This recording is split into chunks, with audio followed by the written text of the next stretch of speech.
Olá, sejam bem-vindos a mais um encontro promovido pela Associação Espírita Lauro Machado. Antes de iniciarmos a nossa reflexão de hoje, faremos a preparação do ambiente com a leitura do livro Lições de Luz de André Luiz. Para seguir Jesus Cristo, é preciso abandonar a própria natureza inferior, alimentada por um mundo que almeja a felicidade a qualquer custo.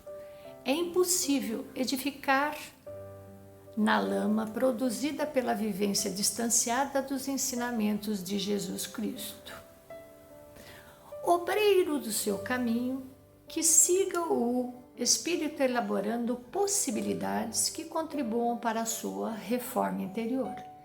Encarnações e encarnações operam cirurgias morais no espírito que carrega consigo o apontamento irretocável de aplicar as dissertações recebidas do Cristo como fonte provedora de seu próprio processo de adiantamento moral para sua evolução real e profunda. Chagas devem ser curadas com a medicação oferecida pelo Evangelho de Jesus, que contém as receitas que habilitarão o espírito a diagnosticar suas enfermidades e o sustentarão no trabalho interior de equilíbrio e harmonização de seus sentimentos, o que, por sua vez, potencializará sua saúde no âmbito físico e espiritual. O mundo material é a escola bendita, onde todos os espíritos encarnados se encontram de posse de conhecimento que abrirá sua mente para o acervo de informações que já se encontram depositadas na consciência de cada um.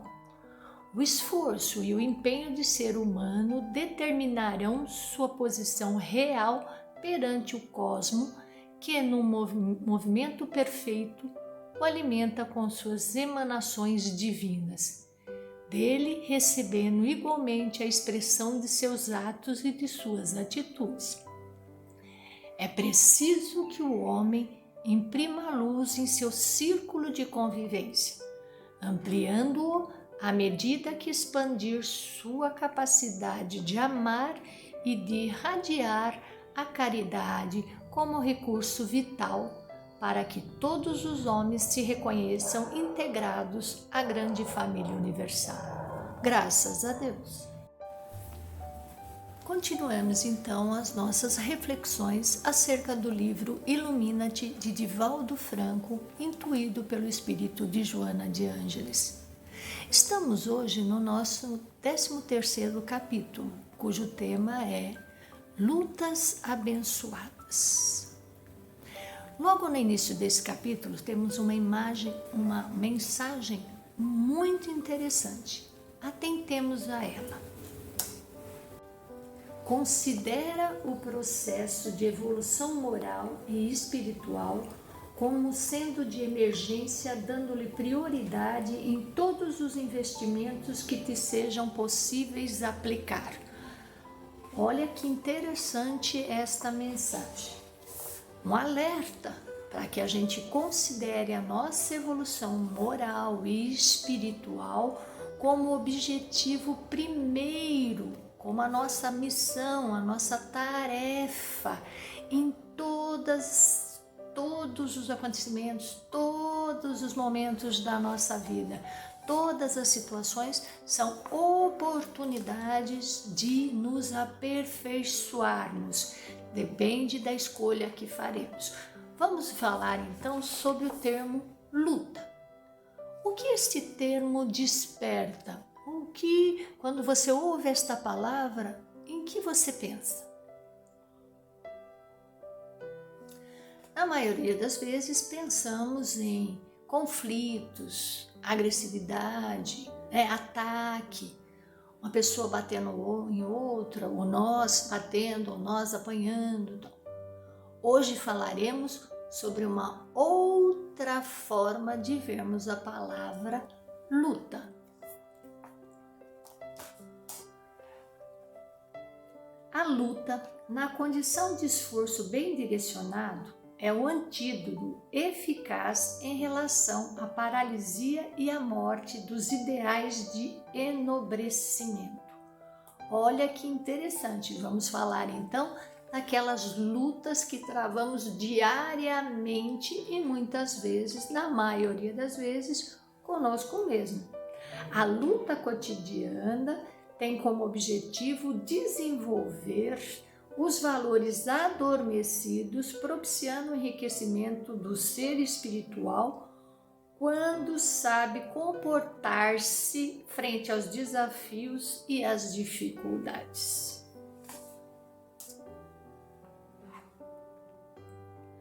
Quando se abraça um ideal de elevada estrutura, é natural que se chame a atenção, especialmente dos ociosos, assim como a daqueles que ainda se comprazem na prática do mal ou na indiferença, criando embaraços ao crescimento ético e cultural do indivíduo, por extensão da sociedade.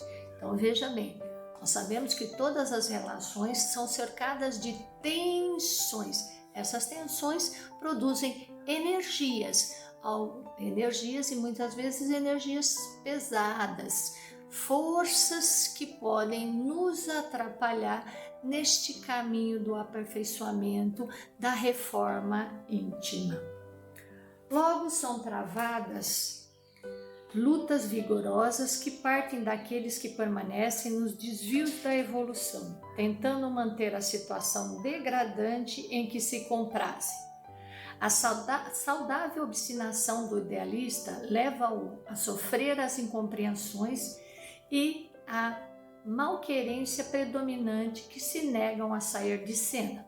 É natural, portanto, que o empenho no trabalho não diminua, nem a coragem se arrefaça, deixando espaço para que os maus dominem e torne-se pedra de tropeço, dificultando as conquistas dos altiplanos da existência. Essas pressões que muitas vezes podem ser internas, como pressões externas. Então, não percamos a coragem. Todo aquele que abraça uma causa nobre está assinalado para pagar o preço da audácia de sonhar com um mundo melhor, de anelar pela felicidade geral, de entregar-se à construção da harmonia social.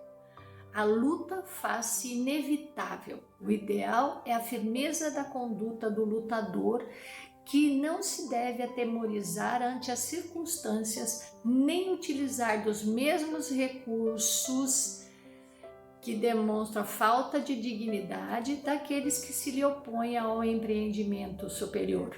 Os conteúdos que constituem a sua aspiração à plenitude dão-lhe resistência moral e força para prosseguir entusiasmado, sem diminuir a intensidade da dedicação a que se entrega.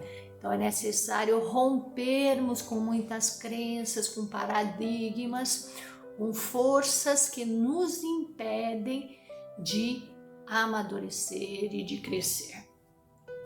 Essa é a razão porque o bem, que sempre procede de Deus, é vitorioso em todas as propostas que são apresentadas à sociedade.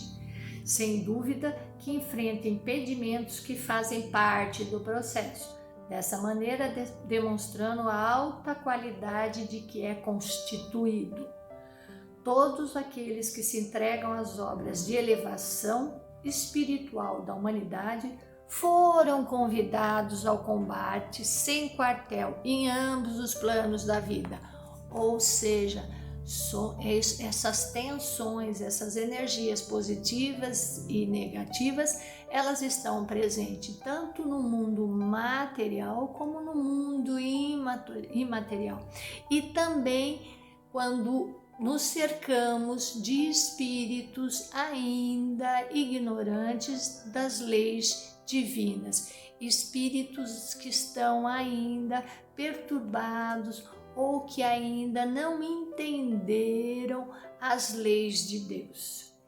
Assim sendo, nunca te surpreendas quando não compreendido ou quando tratado com desprezo e acusado ou ferido nos mais nobres sentimentos que te adornam a existência. Reserva-te a consciência lúcida do dever e lute. Vive-se no mundo terrestre da grande transição planetária. Neste momento, estamos vivendo um momento de transição do planeta Terra.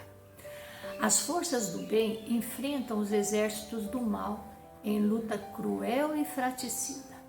É indispensável que os servidores de Jesus revistam-se de misericórdia e de compaixão, a fim de não serem arrastados pelas redes da perversidade, da rotina, da astúcia e da calúnia. O egoísmo predominante luta para não ceder lugar aos sentimentos de amor que prevalecerá sobre todas as circunstâncias. A presunção e a soberba estão em ponto de combate, não cedendo espaço para o altruísmo. É necessário que a coragem aprenda a silenciar e a aguardar, preservando no compromisso com a verdade. O triunfo do mal é como a vitória de Pirro. Pirro foi um rei da Macedônia. Ele combatia os gregos, então para combater os romanos, os gregos pediram ajuda ao rei Pirro. Pirro era um poderoso rei do Épiro, região norte da Grécia. Pirro perdeu 4.000 homens, romanos 7.000 homens. Olha a vitória de Pirro, o que quer dizer. Mesmo vitorioso, o saldo da batalha foi muito baixo e Pirro exclamou: mais uma vitória dessas, estarei perdido. Daí nasceu essa expressão, vitória de Pirro. Ou seja, muitas vezes se luta, luta, luta e no final das contas se perdeu foi muito, né? Então, vejamos, né? Além do que o triunfo do mal é como essa vitória de Pirro. Além do que passageira, enquanto que o bem é uma perene luz a tudo sustentado e conduzindo ao sublime fanal. Não te perturbes com a sua empáfia, ou seja, com a empáfia do mal, perseverando no dever simples e reto, porquanto são abençoadas as tuas lutas em favor da causa edificante, da imortalidade do espírito pelos caminhos complexos das reencarnações bem-sucedidas. O maior triunfo do lutador é sua consciência de paz, assim como a certeza de que se encontra no desempenho da tarefa a que se afeiçoou, a convite daquele que jamais desprezou o serviço, mesmo quando ultrajado, perseguido, caluniado, traído e entregue aos seus inimigos. Certamente colherás bênçãos no combate a que te entregas após as lutas cruéis, porque terás o exemplo dos muitos que te anteciparam e os numerosos que estão chegando para darem prosseguimento ao serviço em realização. Nunca te permitas sintonizar com esses lutadores da ilusão e da mentira, ingratos, desleais. Provocado, sorri e continua fazendo o melhor de tua parte, porque o realizas para aquele que te constitui guia divino. Ninguém alcança os altos cumes, topos, sem os tropeços das baixas. É, no entanto, nessas regiões inferiores que o solo se encontra adubado, a fim de que os lírios e as rosas enriqueçam a natureza com perfume.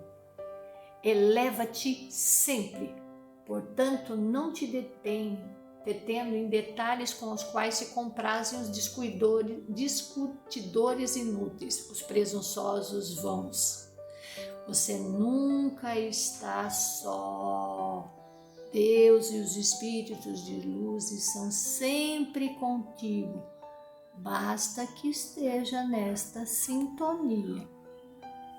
Nunca houve tanta necessidade de amor e de compaixão na Terra como nesses dias. Haja visto que estamos vivendo com a Covid, não é mesmo?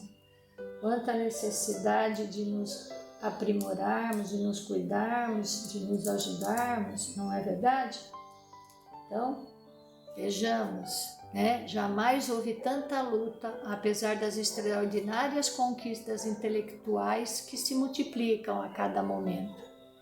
De igual maneira, nunca antes existiu tanto combate covarde e vergonhoso como nesses dias, simultaneamente com aquelas de redenção, de iluminação, de valorização da vida, de construção de um novo mundo. Olha que interessante, né? Quantas coisas temos a aprender. Vejamos essa mensagem de Joana de Ângeles. Não te canses de amar, nem te recuses a servir. A verdadeira felicidade pertence sempre àquele que trabalha e semeia a luz pelo caminho em sombras. Jesus, o celeste servidor, até hoje continua ajudando as criaturas humanas a encontrar o rumo da libertação, sem qualquer azedume ou desencanto, embora a ingratidão de quase todos para com ele. Joana de Ângeles, Divaldo Franco. Olha que bonita mensagem é esta, né? Vejamos, tudo que vimos hoje fala e nos reporta as lutas individuais e coletivas. Mas sabemos que é mais fácil enfrentarmos as lutas externas quando estamos preparados internamente para esses combates. E esta luta interna, ela não é fácil, ela é um processo árduo. Façamos uma analogia como esse processo da lagarta. Olha que interessante, não é?